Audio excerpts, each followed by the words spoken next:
I'm 27 and my ex-wife is 25. I'll be referring to her as Kitty, and I'll call myself Tom. I'm calling her Kitty because she's as sneaky and dirty as a street cat. We've been married a little over 5 years and have a son who I'll call Junior because his real name is the same as mine. Junior is 4.5. Everything seemed good for my family until I got a rude awakening. I've got a job and make $33 per hour, while Kitty made $17 per hour. We lived well, have a nice apartment, and 2 newer cars. I've worked at my company since I graduated high school, and Kitty went back to work 7 months ago after Junior started preschool. Initially, she was working 20 hours per week, but bumped that up to 30 hours a few weeks before D-Day. I'm the youngest of 4 kids and my parents are older, and both are now retired. They watch Junior on the days when Kitty and I both worked. On those days, they take him to and from preschool, and Kitty picks him up at their house after her shift. We've got a great situation there as Junior loves his grandparents and loves preschool, so he's never had any separation anxiety being away from us. So, I'll now tell you how I accidentally discovered Kitty was cheating on me. Kitty works with a woman I'll call Nasty. I'm calling her that because this woman is just that. Nasty. She's 31 and has already been married and divorced twice. She has 1 kid who lives with her first husband full-time. Unfortunately for me, Kitty developed a close working friendship with Nasty. Nasty has worked at that company for 12 years, and from what Kitty explained, she is good at her job. Since she is, Nasty helps train new hires, and that's how Kitty and her first got acquainted. They never socialized outside of work, but did text often after work and on weekends. And once in a while, Nasty would drop by. I first met Nasty at their company picnic and immediately got bad vibes. Now, a little more on why I call her Nasty. Not only is she twice divorced and doesn't have custody of her child, she also lives with a guy that she is in a friends with benefit relationship with. And she and her friends with benefit regularly swing with other couples and hook up individually with whoever they want since they're just friends with benefit. The whole thing is sickening, and I told Kitty this multiple times.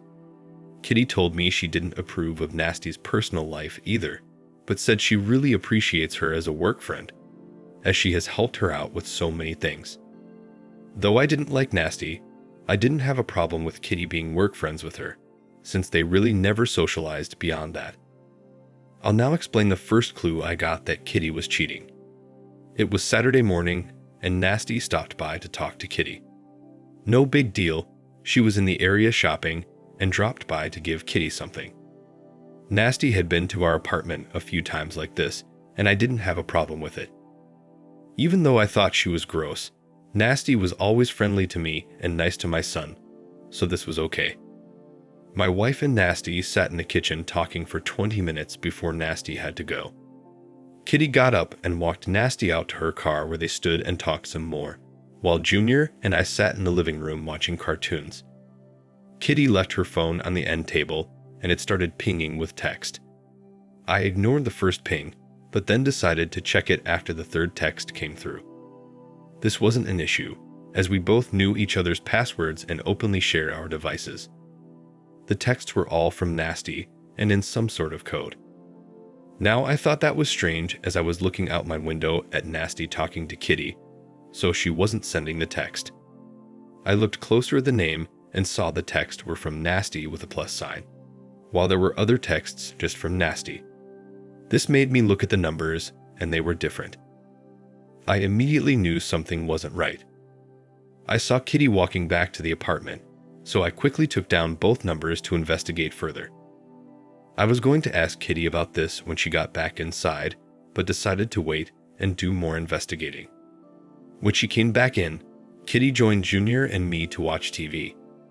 Then about 15 minutes later, she got another text and she picked up her phone to look at it. She said it was from Nasty and said Nasty said to tell me it was nice seeing Junior and me again. I told Kitty to tell her the same and she started typing. After she sent the message to Nasty, I watched as Kitty read through the messages she missed. As she was doing so, she was smiling ear to ear. She then typed out a quick reply, smiled broadly, and put the phone down. As she put the phone down, she looked over at me and saw I was staring at her. So she came over and gave me a kiss and sat between Junior and I. The rest of the weekend was uneventful, and we had a nice time as a family. But those texts from Nasty Plus were on my mind the whole time. While Kitty was cleaning up after dinner Sunday night, I took her phone and snooped further. I saw she sent a reply of 29YY to this Nasty Plus yesterday. I then looked back, and all the texts between them were this way. All were a 2-digit number followed by either IY or YN. I didn't know what this meant, but I knew something sneaky was going on.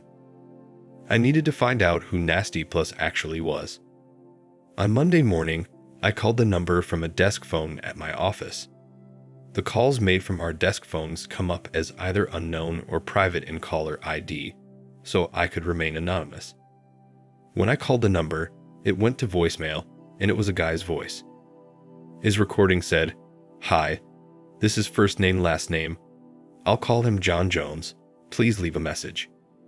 This John was another co-worker of Kitty's that I met at the picnic, but she never once talked about him.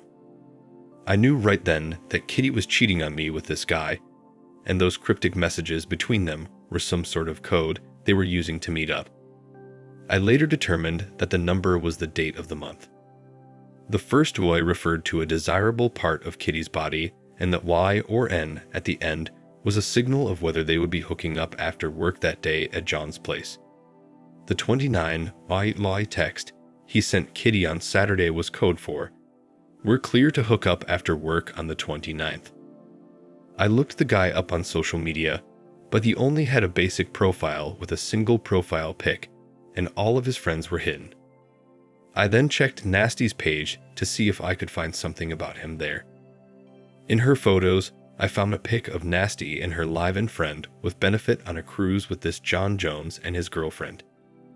I thought about reaching out to John's girlfriend, but then thought, what if they were all swingers like Nasty? She might not care that he's hooking up with Kitty, and actually may be into it. Instead, I decided to do more detective work myself. I left work early on the 29th and went to my wife's company and sat outside in my car until she left. I followed well behind her in my car as she drove, so she wouldn't notice me. I lost her in traffic, but I had John's address that I found by doing a simple search, so I headed that way. When I got to the street, it was a residential neighborhood. I drove by the house and didn't see Kitty's car anywhere. I went down to the end of the cul-de-sac and turned around and headed home. When I got to the apartment, Kitty wasn't there, so I waited a few minutes. I then called my mom to check in, and she said everything was fine and that my dad had taken Junior fishing in the pond behind our house. She said they should be back in a half hour or so in time for Kitty to pick him up. We talked a little more about some basic stuff before hanging up. I don't know what hit me, but something inside me was telling me to go back to that house. I went back over there and again drove by and didn't see anything, so I turned around in the cul-de-sac. As I was heading back up the street in the direction of the house, I saw Kitty's car backing out of the driveway and the garage door shutting behind her.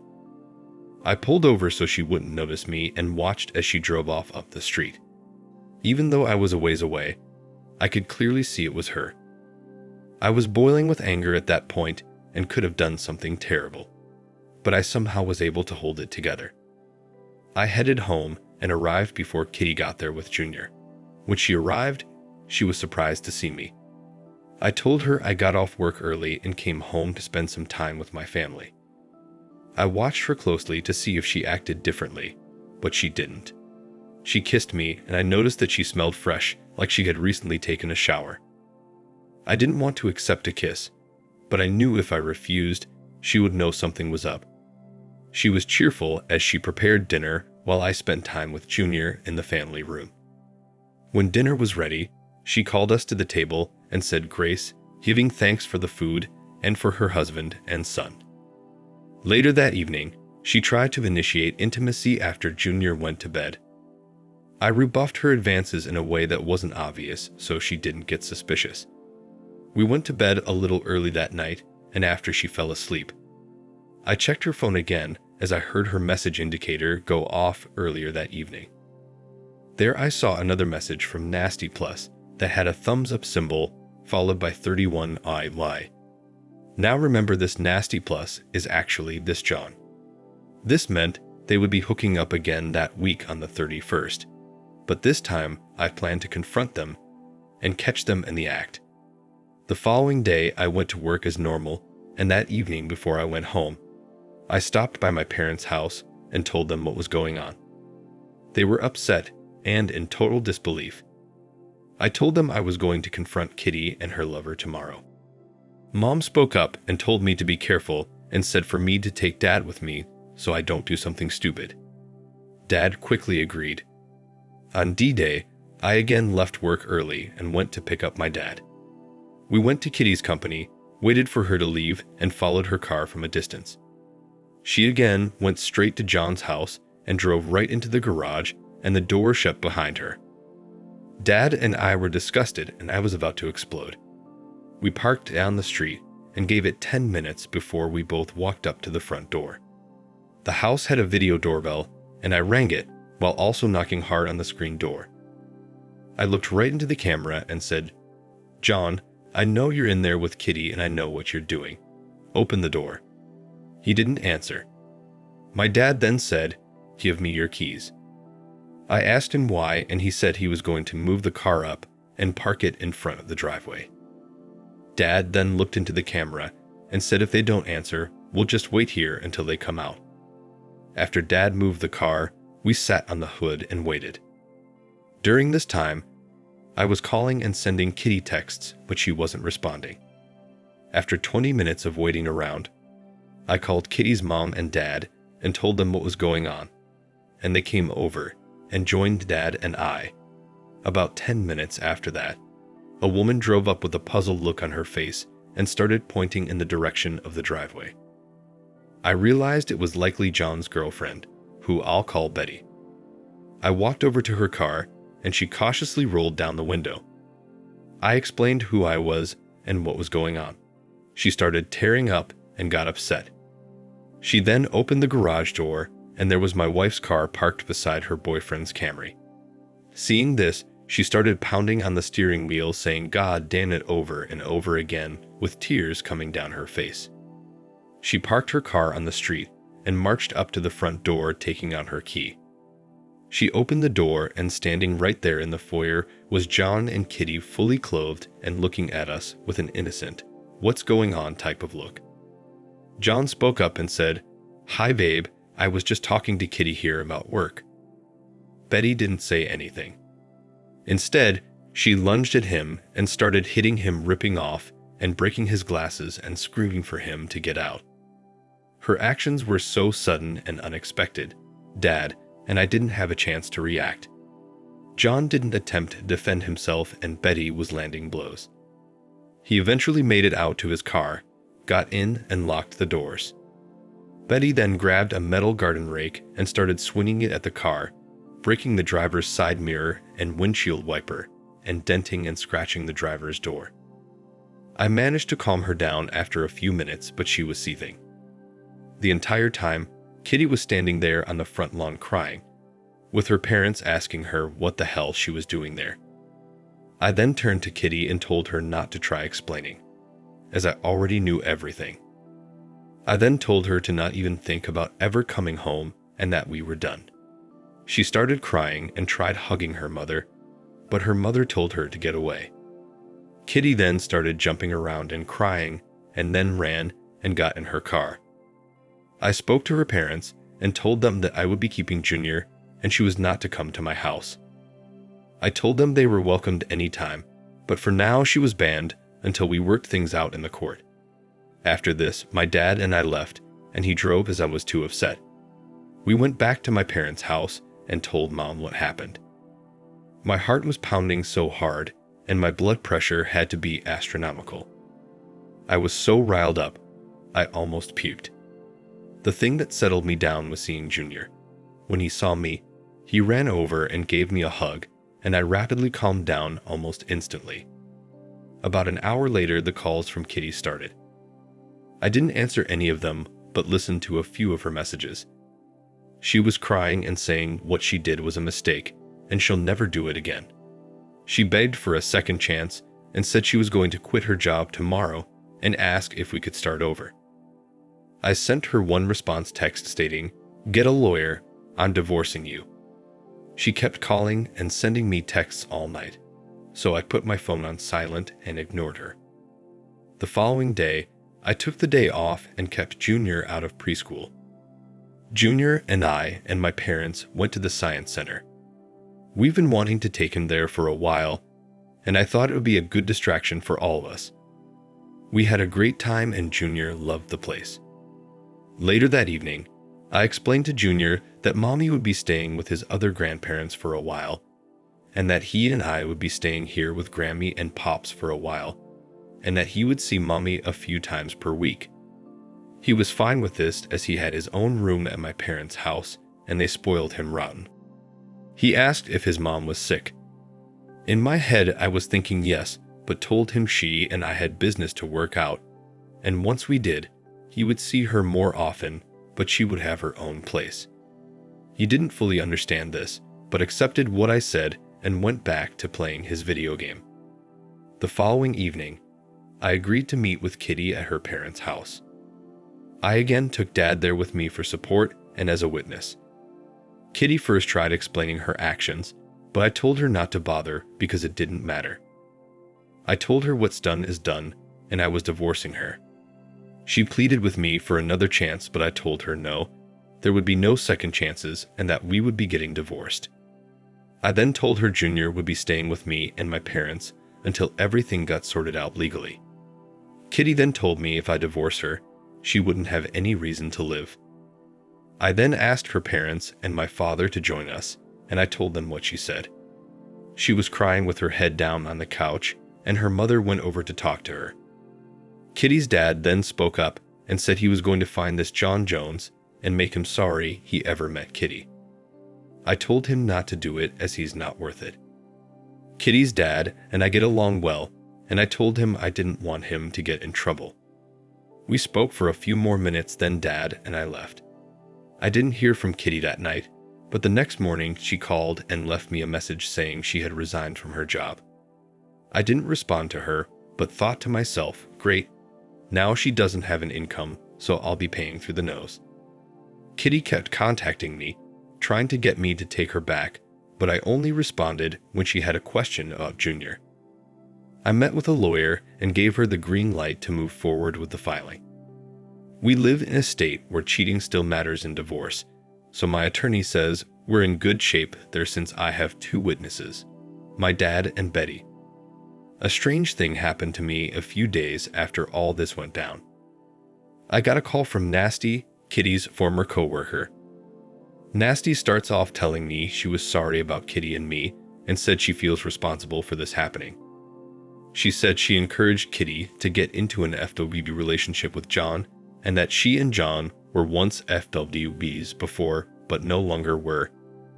She said John wanted to get back into an FWB with her, but she didn't want to. So she connected him with Kitty, who had expressed an interest in experimenting with an FWB relationship to her, and that's how their relationship started. Nasty said I shouldn't think about what she did as love, saying it was just a physical outlet for Kitty, and that this side piece could actually enhance our marriage. I couldn't believe this witch was actually trying to feed me this nonsense, so I stopped her mid-sentence and told her that she, Kitty, John, and whoever else is engaging in this sick behavior are disgusting pieces of trash, and to never call me again.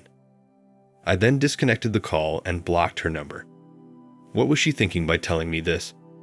A couple days later, I got another unexpected call from someone, but this time the person had something worthwhile to tell me. It was Betty. She was calling to give me an update and to see how I was doing.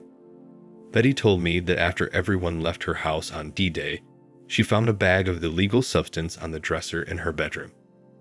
Not knowing what to do, she called her father, who told her to call the police, so that's what she did. She told the officers the substance wasn't hers and then explained that she just kicked her ex-boyfriend and his girlfriend, Kitty, out of her house earlier and that the substance had to belong to one of them. Betty then told me that John is a felon who served a stint inside for battery when he was 22. He's now 37. She said she thought he had cleaned up his act, and that's why she gave him a chance and ended up falling in love with him. Betty said she feels like such a fool now as he was basically living free in her house and he was using and cheating on her right under her nose. I told her not to beat herself up too much as I too was fooled by Kitty. We both vowed to never be fooled again. That night, I went over to my in-laws to have a discussion with Kitty and her parents about what Betty told me. Again, I took my dad with me to witness everything. I think Kitty thought I was coming over to reconcile, but when I told her the reason for my visit, she broke down crying. She swore she didn't know John was a felon and swears she knew nothing about the substance. I was really steamed and told her, "Do you see how you put our lives in danger?" She said yes and kept saying she was sorry. I told her I will not allow her to see Junior again until she gets a complete drug test done. She kept crying, but agreed to get the test without any further pressure from me. I told my lawyer about my wife's lover being a convicted felon and about Betty finding illegal substances in her house that likely belonged to him. My lawyer said this was terrible, but then said it was great news for me as this information, along with Kitty being a cheater, would more than likely be enough for me to secure full custody of Junior if we pushed for it. I was undecided at that point on whether I should push for full custody. My attorney said I should, and we should tender all the evidence. I was hesitant because I knew that would destroy Kitty, and I didn't want to do that. After all, she is Junior's mother. Kitty's parents begged me not to do it and instead suggested a 60-40 split where I have Junior 4 days and Kitty has him for 3. In the end, I followed the recommendations of my attorney and let her present to the judge the information regarding the fact that Kitty had an affair with a felon. She also entered into evidence the police report about the illegal substances found at the home where John lived. Kitty's attorney objected to this, stating the substance didn't belong to his client and she has never used any type of illegal or prescription drug. Kitty's attorney also provided copies of 2 drug tests Kitty took right after D-Day that showed she was clean. The judge reviewed all the information and said it was relevant. The judge ended up granting the divorce and awarding me primary custody of Junior. I have him from Tuesday through Saturday, and Kitty has him Sunday and Monday. Junior and I moved into a new apartment 5 minutes from my parents' house, so everything was great there. Kitty is still living with her parents and has started a new clerical job at the church her family attends. She has also gotten back into her religion in a big way, and it seems to have really helped her straighten up. In addition to her clerical job, she also teaches Sunday school and vacation Bible school. Junior attends church with Kitty and her family and enjoys going to the Sunday school class they have for kindergarten-age kids. Since Kitty's new job pays less than what she was making before, and the cost of living is so high around here, she'll need to keep living with her parents unless she gets a roommate. I hope she continues living with my ex-in-laws as I feel much better about Junior being with them when Kitty has him.